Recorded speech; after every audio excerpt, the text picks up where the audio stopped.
Hey everyone, 40 the Broadway Saiyan here, and welcome back again to my YouTube channel, bringing you guys another video on Dissidia Final Fantasy Opera Omnia. In this video, I will be starting a brand new series for Global Opera Omnia called Conquering Lufenia, where I will briefly go over each upcoming Lufenia fight in order to prepare you for when it does go live on Global Opera Omnia.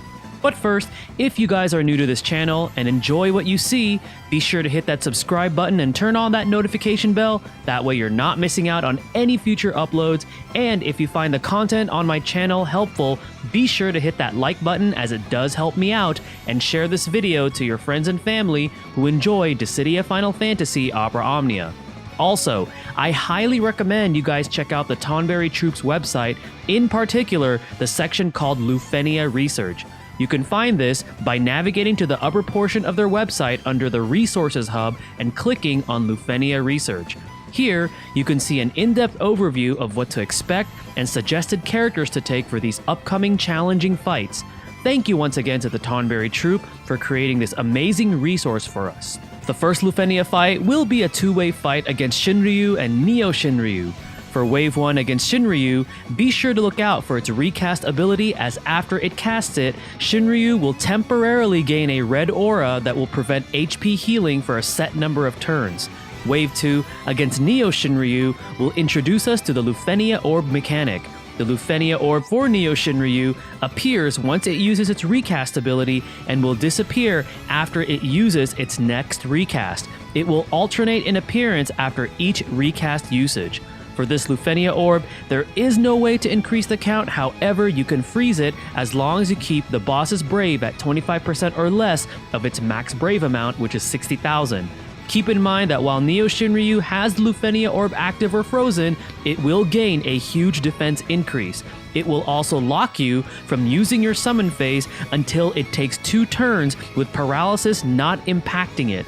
Neo Shinryu is immune to HP attack silence and max Brave down debuffs, and will change its aura, granting it a very powerful effect based on the colored aura.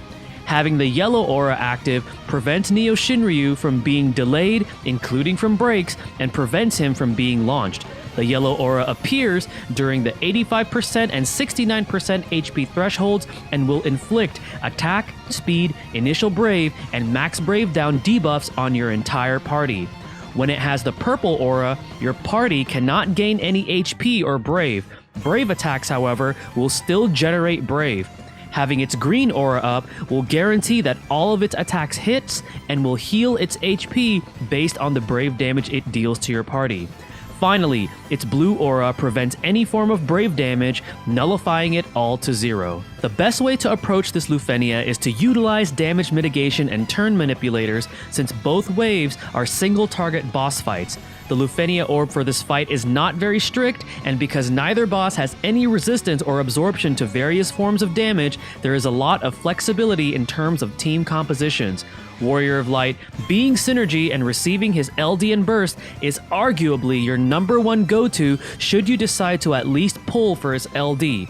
Even without his new gear, his shields can keep the Brave damage at bay, as he is due to get a rework with this upcoming Luphenia. Another great option for damage mitigation is 9, as his massive shields can keep a majority of the Brave damage at bay, and his LD can prevent HP damage. Turn manipulators such as Realm, Noctis, Amiditalion, and Arden can work very well at preventing Neo Shinryu from taking too many actions. You can opt to use turn delayers, but be sure to time it when Neo Shinryu does not have its yellow aura active. Other characters you may want to consider are ones who can prevent debuffs, such as Aphmau, Lena, or Selphie, as Neo Shinryu will periodically be inflicting several debuffs on your party members. Because of its ability to increase its defense while the Luphenia Orb is active or frozen, powerful debuffers such as Laguna, who will receive a rework, Kefka, Ramza, and characters who can provide huge buffs or just dish out huge damage altogether, such as Saz, are great choices. All in all, this first Luphenia is not going to be as frightening despite the introduction of this new difficulty in Global Opera Omnia. Think of this Luphenia as a great way for players to understand the mechanics of this difficulty. The good news with this Lufenia is that it is part of a story chapter, so you will not worry about having to miss out on the rewards from it, as it is not a time-pressured event. This concludes my first video on conquering Lufenia for Global Opera Omnia. Hopefully this prepares you guys for the upcoming exciting new challenge within the game. Thank you again for watching. This is 40, the Broadway Saiyan, signing out. Mahal, everyone.